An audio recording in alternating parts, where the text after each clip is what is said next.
It's nice to be here. I was especially thankful to have my father come with me this year. It's been probably 10 or 15 years at least since he's been able to come to the Midwest. The Midwest has always meant a lot to our family because I started coming to the Midwest with my father in the late 50s, I believe, probably around 1958 or 59.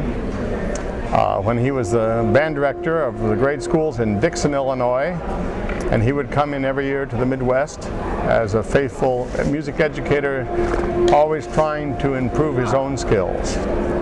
Maybe I should let him tell about his early experiences. Father, could you talk about your first time? When we came to the Midwest, it was at the Sherman House, and it was very simple then. We had one big room for exhibits and one big concert hall, and they had some wonderful groups there. It was something that we always looked forward to, and I always brought Brian and Victor, my other son, along, and they enjoyed the concerts and enjoyed the exhibits, and so it was something that he sort of grew up with, I guess. It was particularly significant because when I was in high school and I had an old double-belled euphonium that I'd purchased with one of my World War II bonds that was given to me when I was born, and that was my first instrument, my first privately owned euphonium. And my father came into the Midwest that year, and he came home and said, "Well, I've purchased another instrument for you." It was my first automatic compensating professional euphonium, which he purchased from Meyer Music, from Fred Merrick, who is still here, back in 1961. And so the Midwest was the location where I really obtained my first professional instrument. And then through the years, of course, my association has been wonderful. I think I've only missed one or two clinics since that time. One I was in basic training, and another I was on tour with a group, but have had a chance to have wonderful associations with wonderful musicians, and always enjoyed seeing the clinics and the members of the Chicago Symphony who would appear here, as well as great band directors. And I was fortunate to have many wonderful associations with them. I know that I performed here many times with a variety of groups, especially with my years with John Painter and his North Shore group. I think I played with him 4 or 5 times here at the Midwest. Of course, with the service bands, my first professional performance here was in 1971 with the Navy Band. Yes, well, when Brian was in the 8th grade, he won the Lionel Healy brass contest on TV. And afterwards he said, "Dad," he said, "I'd like to put the euphonium on the map." And since then, now in his studio, he has a big map of the United States, and every state is dotted with many black pins where he's performed solos with the different bands, and Navy Band, and the Michigan Band, Navy Band, and Bicentennial Band, and the Air Force Band. And, so it's been very interesting to follow his career. I guess the boys were sort of inundated with music. My wife was teaching piano in the living room, and I was teaching private lessons in the back room, and Victor was playing trumpet in his room upstairs, and Brian playing euphonium and trombone in his room, and Linda Jane playing the flute in her room.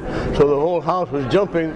They just couldn't get away from music. That's good. Yeah. Victor thought he was going to be a veterinarian. He was going out with a veterinarian every Saturday night, every Saturday.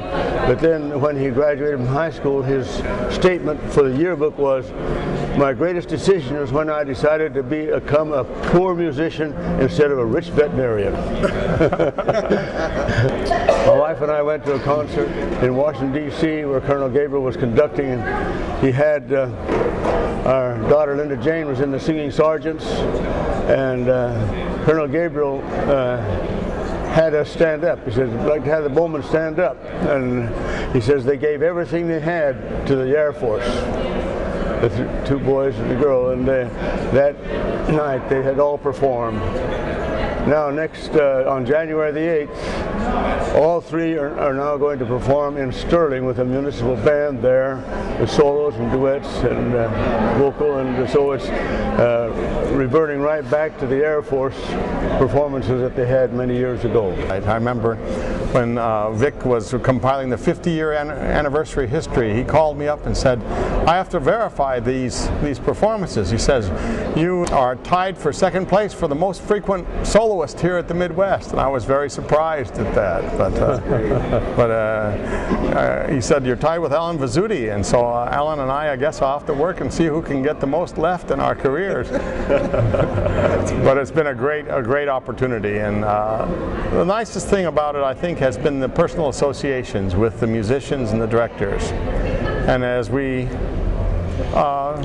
celebrate and mourn the passing of Frederick Fennell and think of the wonderful times that we had with him, it's wonderful to have had those experiences, especially with those who have passed on to the great band in the sky, to have known them and to have felt their influence and to have an opportunity to share those experiences with the next generation.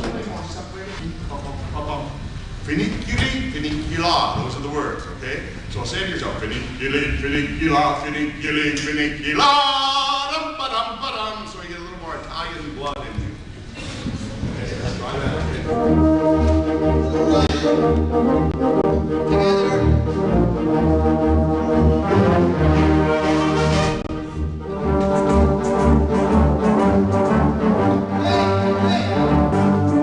There's another saying. If you play it right 4 times out of 5 times, the 5th time might be the concert. So try to play it right every time.